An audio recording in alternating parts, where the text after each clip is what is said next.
Let's just get right into it, because today we're completely dismantling everything you thought you knew about medieval executioners.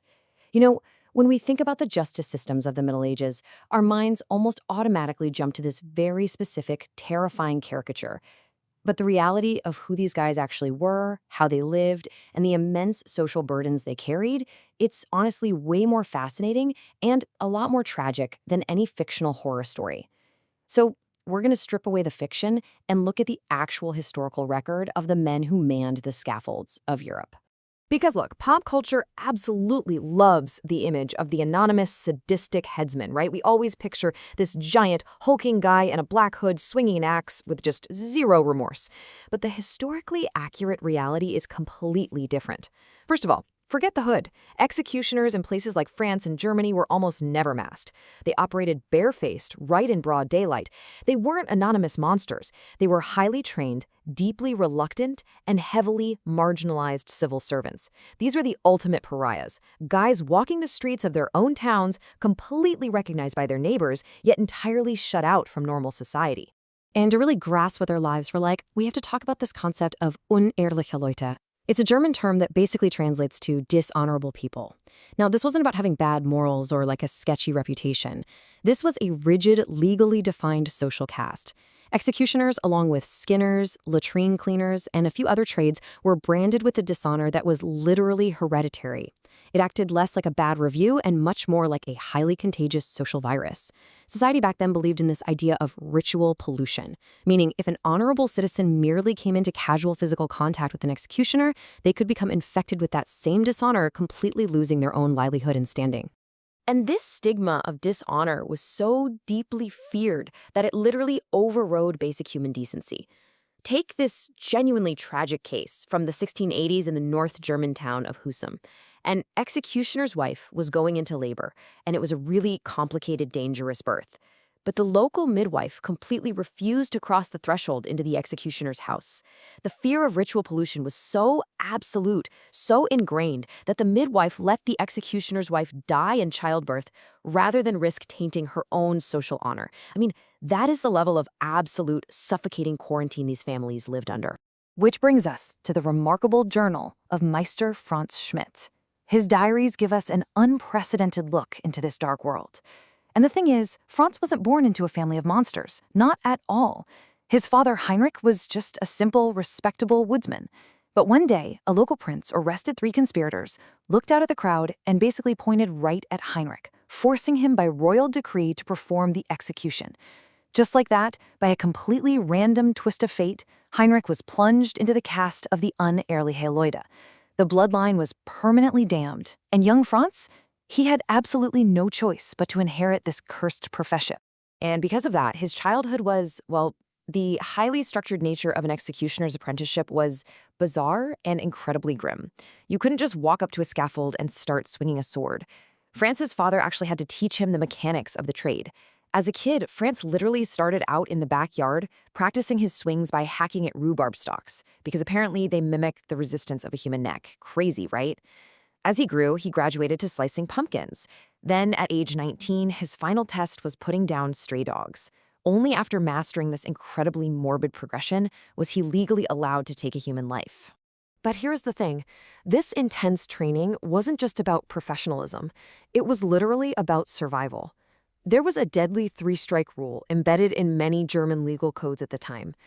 If an executioner was tasked with beheading a criminal, which was a punishment reserved for higher class offenses, he was expected to do it cleanly. If he took more than 3 swings of the sword to sever the head, the solemn contract of justice was considered broken, and the furious crowd witnessing the event, they were legally permitted to storm the scaffold and beat or stone the executioner to death on the spot, with absolutely zero legal consequences. So yeah, perfection was literally a matter of life and death. And then you have the economic reality of the job. Because executions were actually quite infrequent, they simply didn't pay the bills. And since honorable guilds entirely rejected them, executioners were forced into some pretty horrific side hustles just to survive. These tasks were known as low works. Basically, they functioned as society's literal and moral garbage collectors. They emptied the city's cesspools. They worked as knackers, skinning rotting animal carcasses from the streets. They drove lepers out of town, and they collected taxes from the underworld of prostitutes in gaming houses. They managed all the physical and moral decay the polite society absolutely refused to touch. To see just how deeply this fear of ritual pollution ran through everyday life and economics, you just have to look at the French Havage tax. Executioners were granted the right to take a portion of free food from market vendors. But because the vendors were so terrified of being contaminated, they established this incredibly bizarre ritual. The vendor would place the goods into a bag, or the executioner had to use a specialized, really long tin spoon to retrieve his tax. There could be absolutely no physical contact between the executioner and the vendor whatsoever, because if there was, the vendor's livelihood would be ruined by the taint of dishonor. Now, all of this builds into what I think is the ultimate paradox of the medieval executioner. Because they spent their entire lives breaking bones, treating the tortured, and studying the grisly aftermath of their work, these outcast executioners possessed immense anatomical knowledge, which actually made them some of the most sought-after medical healers of their era. Just look at Frantz Schmidt's actual career stats. Over a 45-year career, he executed 394 people. But get this. He operated as a doctor and successfully treated over 15,000 patients. He viewed medicine as his true calling. He was acting as a profound healer for the very society that actively despised him. But how do you even survive when your children are barred from mainstream schools, banned from most churches, and entirely locked out of honorable guilds? Well, trapped in this inescapable social bubble, executioner families survived through strict endogamy. They intermarried exclusively with the children of other executioners and skinners. And over centuries, this created massive interwoven dynastic bloodlines all across Europe. The Guillaume family, for instance, controlled the scaffolds of Paris for nearly a century. In one extreme case, a boy named Louis Desmarest legally inherited the title of executioner of Paris when he was just 10 years old. This trade was entirely, inescapably in their blood. Through all of this, Meister Frantz Schmidt lived an exceptionally pious and sober life. He abstained from alcohol and worked diligently to prove his honor. And actually, he spent his later retired years petitioning the Holy Roman Emperor to clear his family name. And remarkably, he won. He successfully lifted the curse from his children. But his whole story highlights this profound contradiction. Executioners were society's required, yet completely despised, metaphysical border guards.